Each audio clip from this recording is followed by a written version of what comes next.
When Ayana showed up at her in-laws' grand family party with empty hands, they laughed, whispered, and called her a disgrace for not bringing expensive gifts like the others.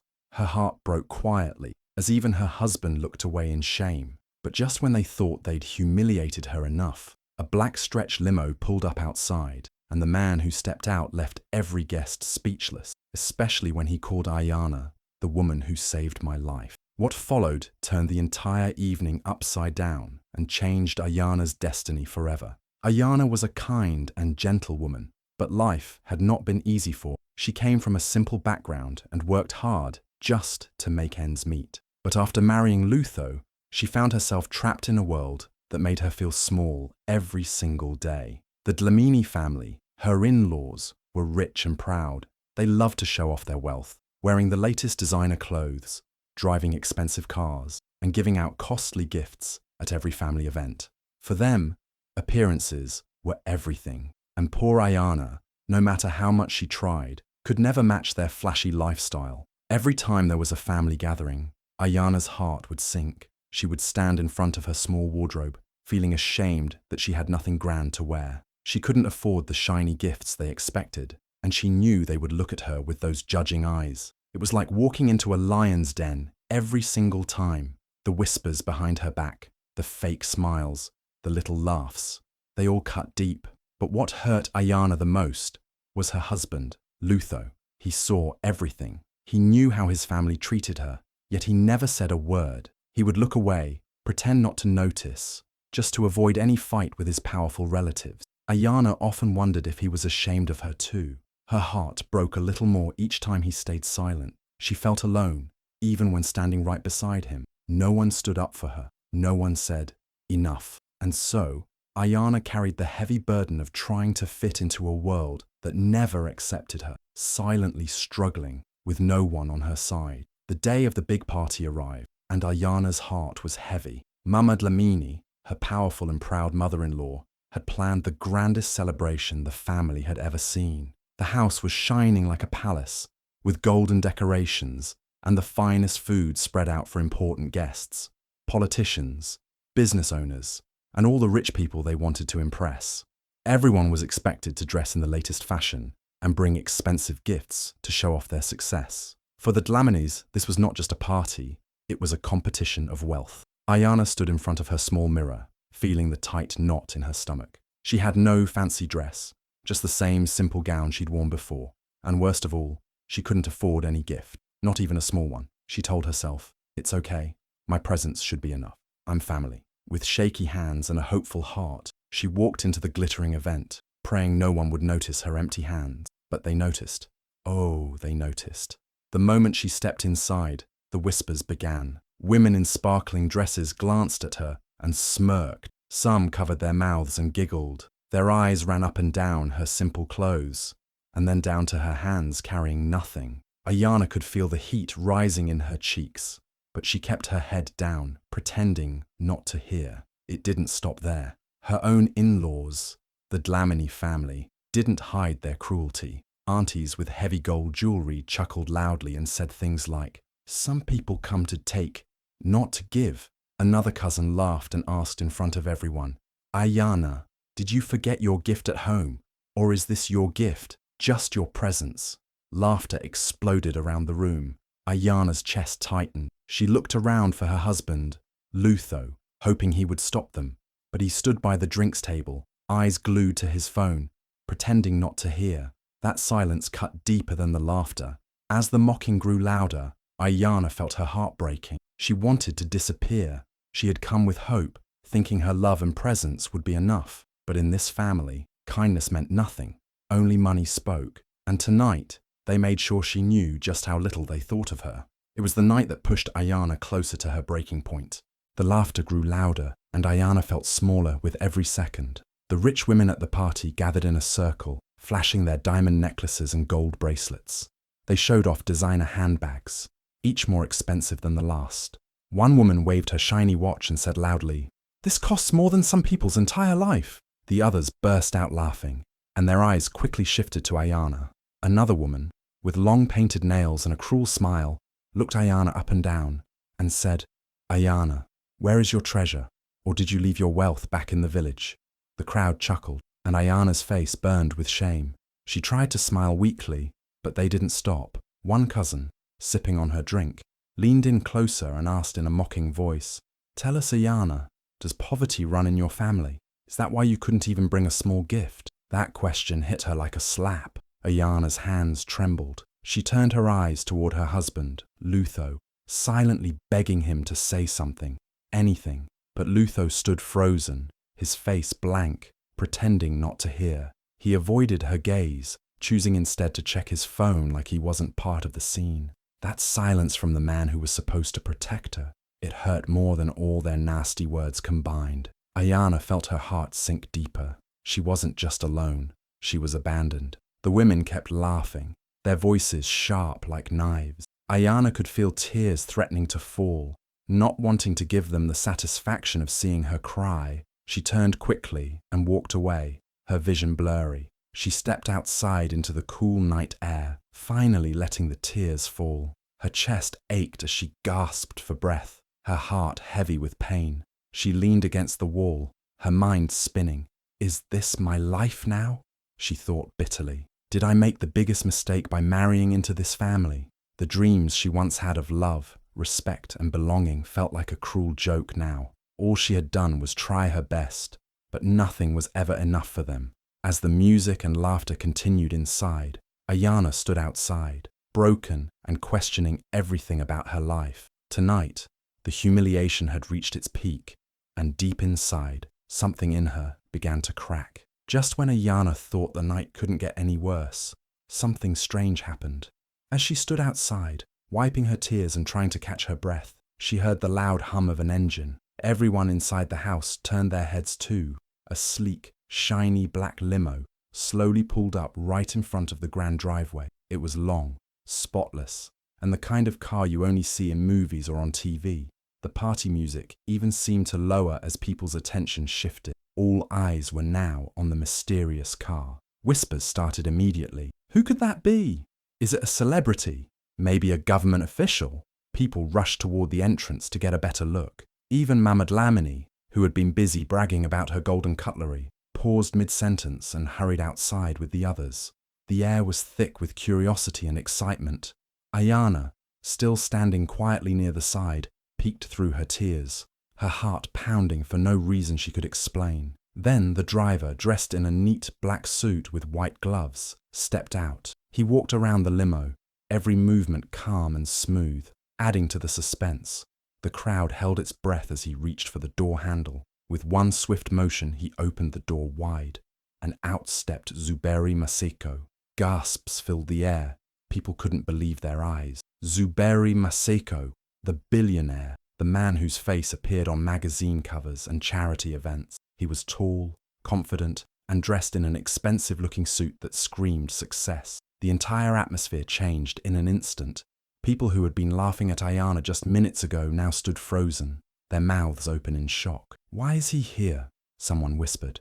"Did Mahmud Lamini invite him?" another asked, clearly confused. Even Mahmud Lamini herself looked puzzled, though she quickly tried to fix her face into a fake welcoming smile. High-profile guests started straightening their clothes, fixing their hair, hoping to look their best in front of such an important man. Phones came out as people tried to secretly snap pictures, but the biggest shock was yet to come.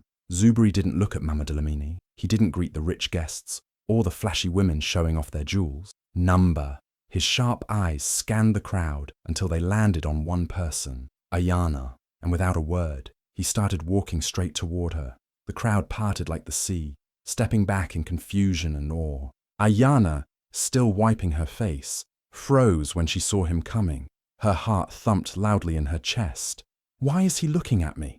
she thought, confused and scared. The whispers grew louder, but no one dared to stop him. The man who could buy everything in that party was now standing just a few steps away from the woman they had just humiliated. And that moment, right there, changed everything. Zuberi didn't waste a second. With steady steps, he walked straight past the rich guests, ignoring their fake smiles and curious stares. Everyone was watching, holding their breath, wondering what was about to happen. And then, right in front of everyone, he stopped in front of Ayana. the same woman they had been mocking minutes ago. He looked at her with a warm smile and said in a clear, strong voice, "This is the woman who once saved my mother's life when no one else would." The whole place went silent. You could hear a pin drop. All those women who had laughed at Ayana now stood frozen, their eyes wide in shock. Zuberi turned to the crowd and started to tell the story. Years ago, when his mother had fallen seriously ill, no fancy doctor wanted to help. They said it was too risky. But Ayana, back then just a simple nurse at a small clinic, had stepped forward. She had donated her own blood when no one else would. She had stayed by his mother's side, caring for her day and night like she was her own family. Because of Ayana's kindness and sacrifice, his mother had survived. As he spoke, Ayana's eyes filled with tears. But this time, they were not tears of pain or shame.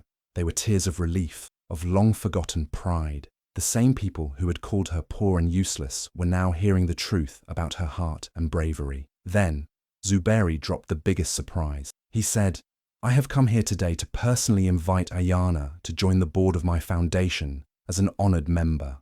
Gasps echoed around the room. People couldn't believe it. The same Ayana they had laughed at, now being honored by one of the richest and most powerful men in the country.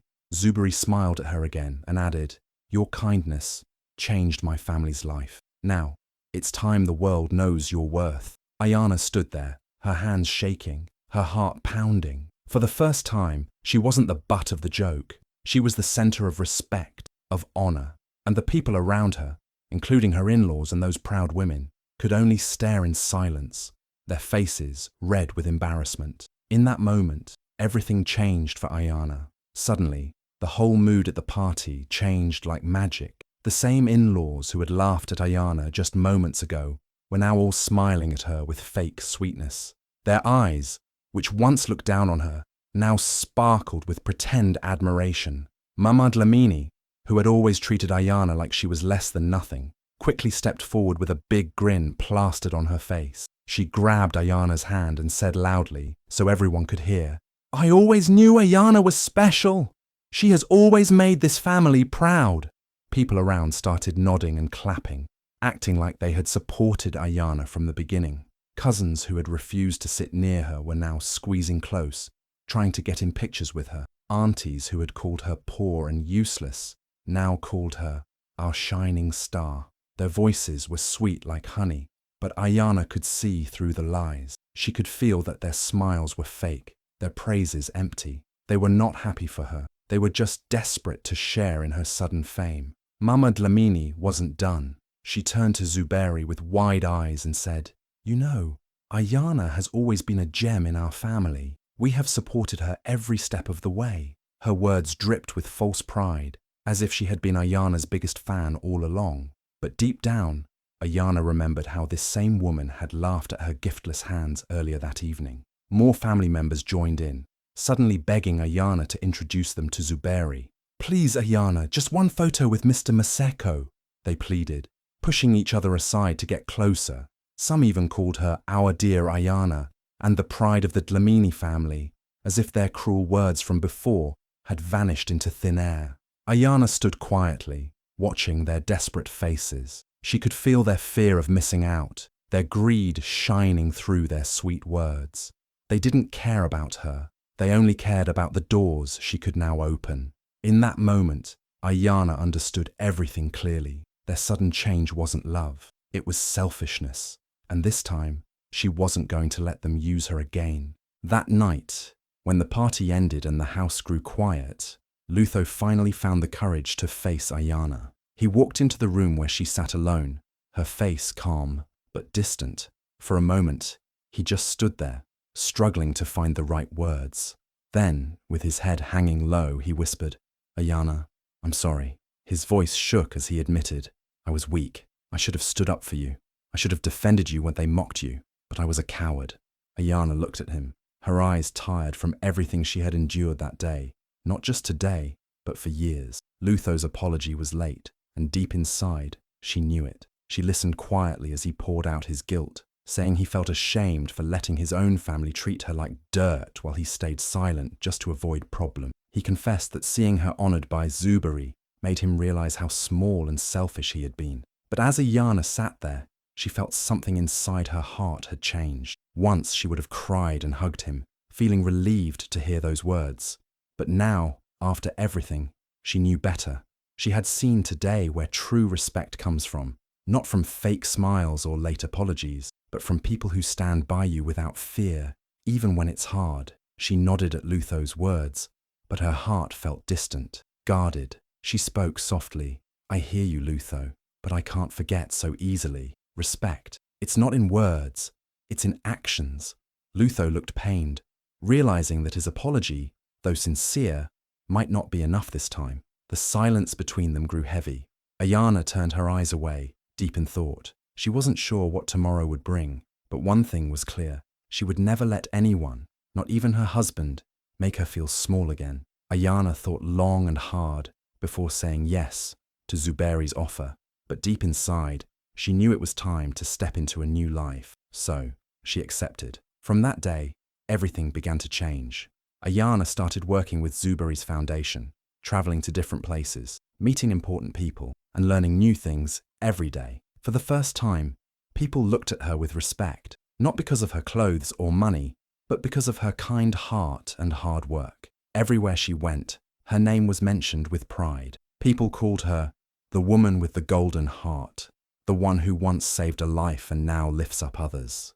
But Ayana didn't stop there. She remembered the pain she had faced, the mockery, the shame, and the loneliness, and she decided no woman should ever feel that way again. So, she started her own program, one just for women like her, women who had been laughed at, looked down on, or pushed aside. She called it Rise Above. It was a simple idea but powerful, to help women find their voice, learn skills, and stand tall with confidence. Ayana visited villages, towns, and cities, speaking to women, hugging them, listening to their stories, and showing them that they too could rise. Slowly, Ayana's life transformed. Her bank account grew, yes, but what grew even bigger was her confidence and her sense of self-worth. She no longer felt small or ashamed. She walked with her head high, wearing whatever she liked, knowing that her value was not in brands or jewelry, but in the strength of her spirit. People who once laughed at her now watched in silence, some even clapping for her success. Ayana became a symbol of hope, not just for women in her country, but across the continent. And as she stood on big stages, sharing her story, she smiled, not out of pride, but because she knew she had turned her pain into power. Her journey showed everyone that no matter how much they are mocked or pushed down, they can always rise above, just like she did. The next big Delamini family event came, but this time, everything was different. Ayana didn't arrive quietly, looking down like before. Number this time, a shiny black limo pulled up at the gate, and when Ayana stepped out, heads turned so fast, it was like the wind had blown through the crowd. She looked confident, dressed simply, but elegantly, her face glowing with the kind of beauty that comes from inner strength. And she wasn't just any guest. She was now a guest of honor, invited not because of family ties, but because of the powerful woman she had become. The same relatives who once laughed at her and whispered behind her back were now standing in a line, waiting just to greet her. Their smiles were wide, but anyone could see they were fake, forced by the sudden change in Ayana's status. They called her sweet names, praised her for her success, and acted like they had always supported her. But Ayana, with all the grace in the world, smiled politely, nodded, and moved on. She didn't shout, she didn't remind them of the past, but her cool distance made it clear. She had not forgotten how they treated her when she had nothing. Even Mama Dlamini, who once led the insults, came forward, her voice sugar-sweet as she hugged Ayana tightly and called her my precious daughter. But Ayana, though she smiled and accepted the hug, didn't melt like before. She remained firm, her heart now guarded. She knew this warmth was only because of her new power and success. As Ayana walked into the event hall, everyone watched her, some in admiration, others in silent jealousy. The tables had turned completely. She was no longer the poor girl struggling to fit in. She was now the shining star, and they were the ones trying to keep up. And Ayana, deep inside, felt proud, not out of revenge, but because she had risen above their cruelty and found her worth. As the evening ended, and Ayana sat quietly by herself, She looked back on everything she had been through, the insults, the laughter, the pain, all those moments that once made her feel small, now felt so far away. She smiled softly, not because of the fancy limo or the expensive dress she wore that night, but because she finally understood something powerful. True worth wasn't about money, gifts, or showing off wealth. It was about the hearts you touch, the people you lift up, and the dignity you carry, no matter who tries to break you. Ayana made a choice that night. She would keep helping other women who were still struggling, still being mocked and humiliated like she once was. Her new mission was clear: to empower them, to give them the same confidence and strength she found. But when it came to her in-laws and their toxic circle, she kept her distance. She remained polite, but she no longer allowed them close enough to hurt her again. Her heart was free from their approval. She no longer needed it. As the story of Ayana spread across the country, millions who once felt invisible and small found hope in her journey. They saw in her a woman who didn't just win because of wealth or fame, but because she stood back up when everyone wanted her to fall. Her quiet victory was the biggest victory of all. She didn't shout. She didn't seek revenge. She simply reclaimed her dignity and let her success speak for itself. And as the final scene faded, viewers everywhere knew Ayana's real triumph wasn't the limo, the status, or the attention. It was the way she turned pain into power, silence into strength, and shame into pride. She had become a light for millions, and her legacy was just beginning. If Ayana's story touched your heart, don't scroll without sharing it. Let someone out there know they can rise too. Drop a heart in the comments if you believe dignity is louder than gold. And hit follow for more stories that lift you up when the world tries to tear you down.